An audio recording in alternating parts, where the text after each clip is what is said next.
At Thanksgiving, my mother tapped her glass, her familiar signal that everyone should turn their attention toward Lily. Your sister's wedding was wonderful, she announced with theatrical brightness. So, Kat, when's yours? A few people laughed. My father kept carving the turkey as if it were urgent, surgical work. Lily didn't say a word. She just watched me. Careful and unreadable, I set my fork down. I already had mine, I said. 6 months ago, you all got invitations. A silence so sharp it felt physical drop over the table. My father whispered, almost apologetic. We never got them. I reached into my bag. And that's when everything they'd hidden finally surfaced. Growing up, I learned early that my family adored symmetry, perfect photos, perfect milestones, perfect stories to display like trophies. And in every story, Lily shone at the center. I wasn't jealous. I simply assumed that was the natural order.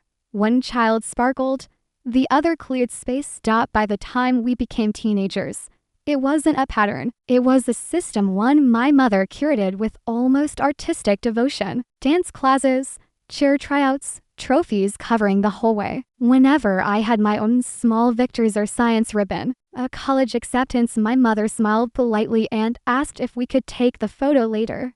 Because she needed the good light for Lily's newest headshot. I didn't break the cycle. I learned to survive within it. But Seattle changed me. Moving 3 hours away wasn't rebellion. It was oxygen. I built a life there, my small apartment with tall windows, stacks of research notes, and shirts that smelled like the coffee Ethan made every morning. My work analyzing environmental data wasn't flashy, but it mattered. And Ethan really saw me in ways my family had never tried to. His parents saw me too. The first time Helen hugged me, she held on, warm and certain, as though I didn't need to earn her affection. They weren't perfect, but they were present. That alone felt miraculous. So when Ethan proposed on a foggy June morning by the water, I said yes without hesitation. We planned a small coastal wedding, simple, intimate, honest. The only thing I truly wished for was that my parents and Lily would come. That maybe, for once, they would choose me. I designed the invitations myself, printed them early, and sent them with signature confirmation. Knowing my family's talent for losing anything not related to Lily, I tracked every delivery. When all foreshowed as received, I let myself breathe. Then the silence came. No calls, no texts, not even a passing congratulations in the family chat. Weeks passed, the wedding passed. Still nothing. I told myself stories to avoid the truth, mixed mail, surprise plans, bad timing. But beneath all that, a colder thought rooted itself. Someone hadn't wanted those invitations seen. When I finally checked the email logs, Ethan guiding me through it, there it was. One invitation notice had been opened, then deleted, then permanently erased. The timestamp left no room for excuses. I already knew who had done it. Lily had always been the gatekeeper of my parents' house, sorting mail, filtering calls, deciding what mattered. With her enormous September wedding approaching, a designer dress, 350 guests, a spectacle crafted for admiration, the last thing she wanted was attention drifting toward my quiet ceremony. But I needed proof. So I opened the delivery confirmations I'd saved. 4 signatures. One I recognized instantly, Lily's. She hadn't forgotten my invitations. She intercepted them when Ethan asked gently, Kat, what do you want to do? I didn't know. Anger would have been easier. What I felt instead was old, familiar, hurt, bone deep and weary. But I knew one thing. I wasn't going to let silence rewrite my life again.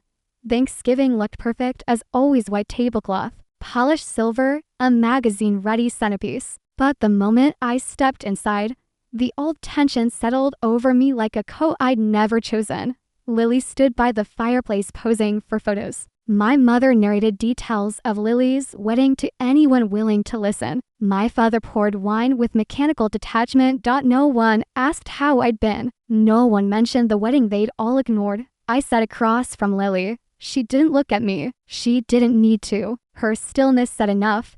Dinner followed the familiar script, praise for Lily's dress, her venue, her connections. Each sentence was a reminder that they'd shown up for her without hesitation. While they couldn't be bothered to acknowledge the biggest day of my life, then my mother tapped her glass. "Your sister's wedding was beautiful," she proclaimed. "So, Kat, when's yours?" A small laugh traveled around the table. Even my father's knife paused mid-carve. "For years, I would have smiled, let the comment pierce quietly, then pretend I didn't feel a thing.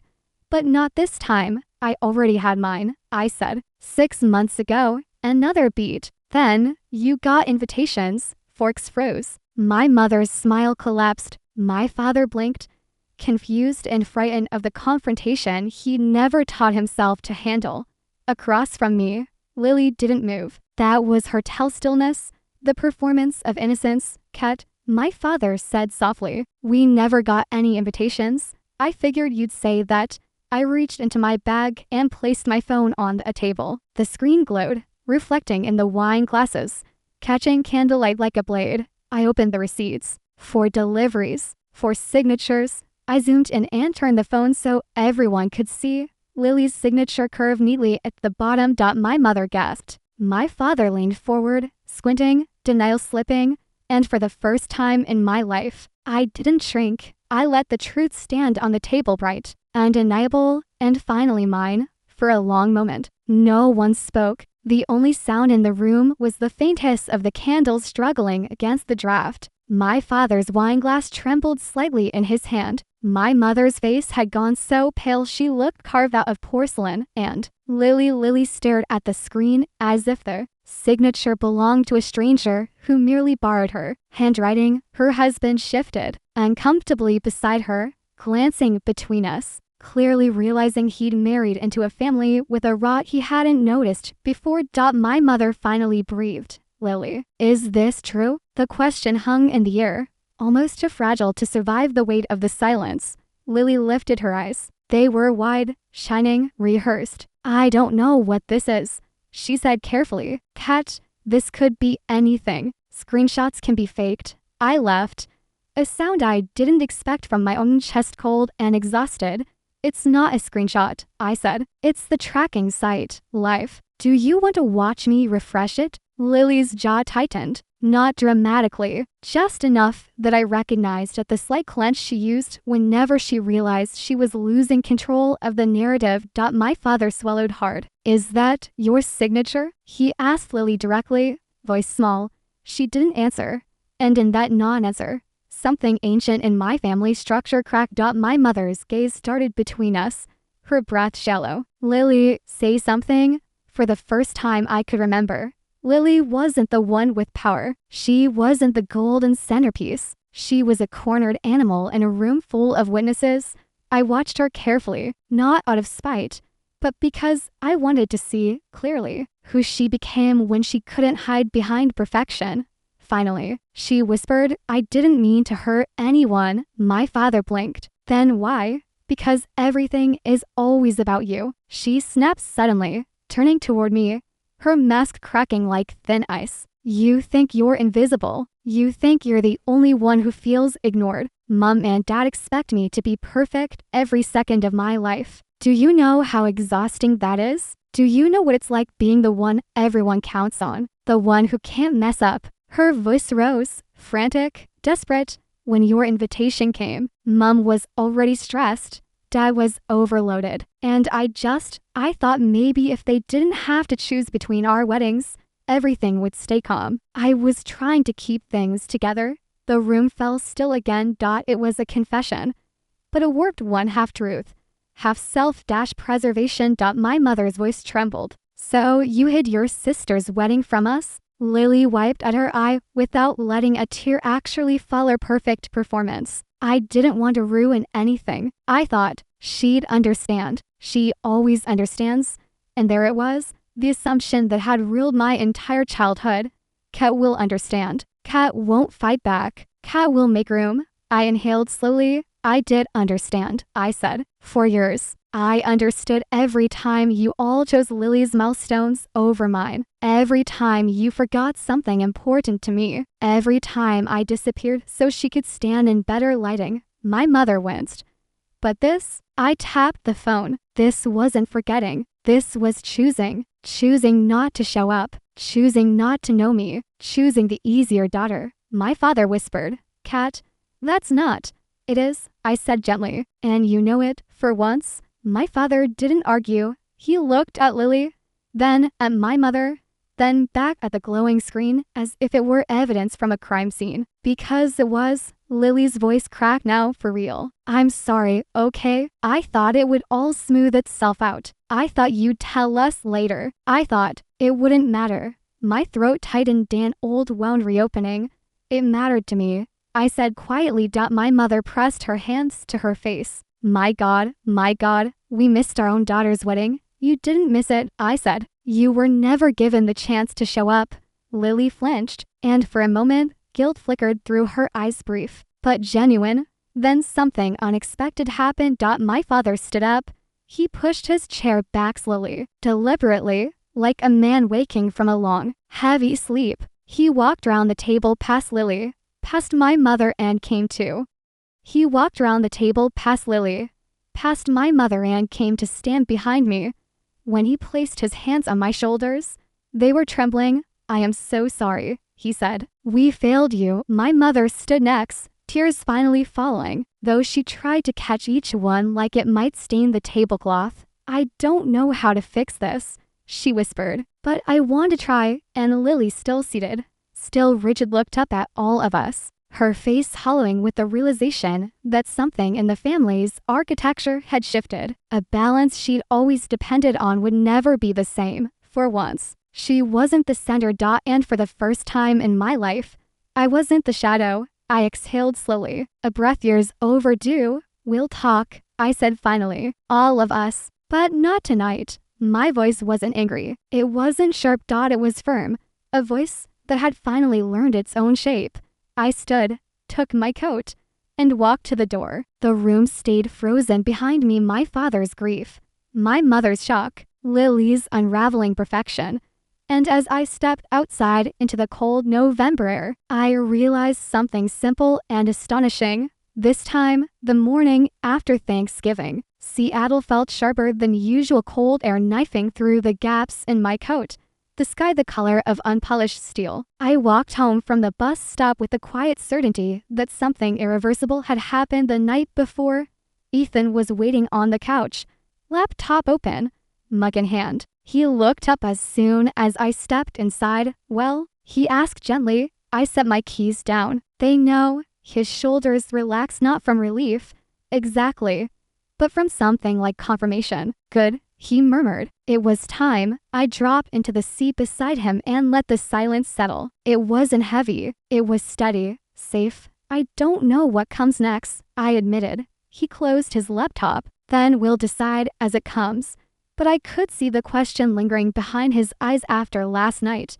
Did I still want anything to come with them at all? I didn't answer. Not yet. I didn't have the language for the ache sitting in my ribs. The one that felt equal parts grief and relief. The message just at noon. My phone began buzzing. First, Mom, we need to talk, please, whenever you're ready.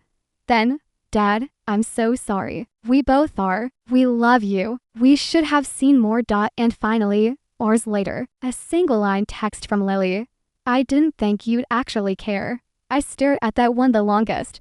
A confession disguised as a dismissal. I typed back. I cared. You just counted on me not to. Then I put my phone face down and walked away from it. The family meeting 2 days later, I agreed to meet them, not in the house where everything had happened, but in a neutral place. My growing need to protect my sanity insisting on that boundary. I chose a small cafe near the water, bright windows, safe territory. Ethan offered to come, but I shook my head. I need to do this alone. He didn't argue. He just kissed the top of my head. You're stronger than they ever knew. When I arrived, my parents were already seated, hands wrapped round and touched mugs. They looked older than I remembered. Maybe they'd always looked like that, and I was only now seeing clearly. Lily sat between them, her posture to perfect, like she believed good posture could still save her. I sat across from them. No hugs, no automatic family choreography. My mother spoke first. Kat, we failed you, and I am ashamed that it took a crisis for us to see it. My father nodded, wiping beneath his glasses. We should have asked more questions. We should have paid attention. The sincerity in their voices loosened something in me, but didn't heal it. Not yet. Then Lily spoke. Not with tears, not with excuses, just flat and exhausted. I messed up, she said. I thought, if I controlled the timing, things wouldn't fall apart. Mom was anxious. Dad was working nonstop. I didn't want them to compare our weddings. I didn't want to share. She paused. It was selfish. I know. It was the closest she'd come to the truth. I folded my hands on a table. Lily, you took a choice away from all of us, not just them. Me too. She nodded, staring at her nails. I'm sorry, she whispered, so quiet it almost dissolved. And for the first time in my life, the apology was hers, not my mother's, not the family's collective smoothing over. Hers. My mother leaned forward, voice trembling. I don't want to lose you, Kat. I don't want this to be the story of our family. It already is, I said softly, but it doesn't have to stay that way. A long silence settled, not hostile, not tense. Just honest. I looked at all three of them. For years, I learned how to make myself small. I learned to step aside. I learned to let you forget me, but I'm done doing that. My father nodded, tears slipping freely now. You shouldn't have had to say that. My voice stayed steady. I'm willing to rebuild something with you, but slowly, on new terms, terms where I'm not the afterthought. My mother reached out carefully, asking permission with her eyes. I nodded, and she took my hand hesitant, like she was learning a new language. We want that, she said. We want to know you, really know you. And for once, I believed her, not because her words were perfect, but because they finally sounded human. Lily's momentous. My parents wiped their eyes. Lily finally looked up. What about me? She asked, voice small, not demanding, not entitled, just a raw, unfamiliar vulnerability. I held her gaze. I need space from you, I said honestly. Not forever, but for now. She exhaled, a shuddering, almost relieved sound. Okay? And in that moment, we finally understood each other, not as rivals, not as archetypes, but as two flawed women shaped by a distorted family system neither of us had consented to. Walking out different, we said our goodbyes with no dramatic embraces, no forced declarations, just for people acknowledging, for the first time, that the way things had been could not continue. When I stepped outside, the wind coming off the water was sharp, almost electric. I breathed it in. I wasn't healed. They weren't forgiven. Everything wasn't fixed. But something had shifted. Something needed to break so something better could be built. Ethan was waiting in the car, watching me through the windshield with that gentle steadiness that had changed my life. When I opened the door, he searched my face. You okay? I nodded. I will be. He squeezed my hand. That's enough for today. As we drove away, I realized something warmly startling. For the first time in my life, I wasn't walking away from a family. I was walking toward a life. 2 months passed quietly.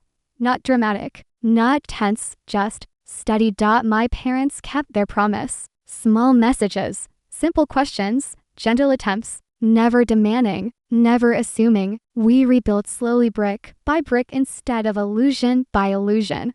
Lily stayed silent for a while. She gave me the space I asked for, which was the first real sign she had changed. Then one evening, she sent a single text. Can we talk? Not about the wedding, about us. We met at a park halfway between our cities. No makeup, no performances, just two sisters sitting on a cold bench, breath fogging in the winter air.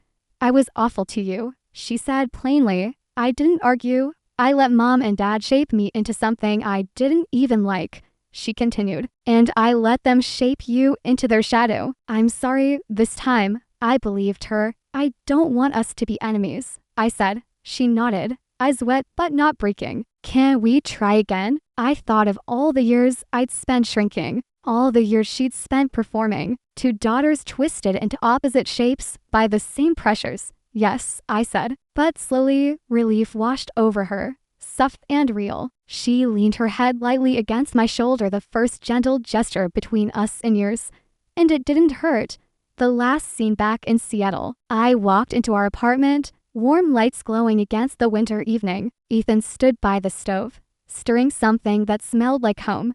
When he looked up and saw my face, he smiled. That good? I slipped my arms around him, resting my cheek against his shoulder. It's different now, I said. Not perfect, but real. He kissed the top of my head. Then it's enough. Outside, the city lights shimmered against the water, the place where Ethan first asked me to build a life with him. A life that wasn't about disappearing, or performing, or making room for someone else. A life that was mine. And for the first time, I didn't feel like I was choosing between my family and myself. I was simply choosing me. The end. If you want an epilogue, alternate ending, or a version told from Lily's or Ethan's point of view, I can write that too.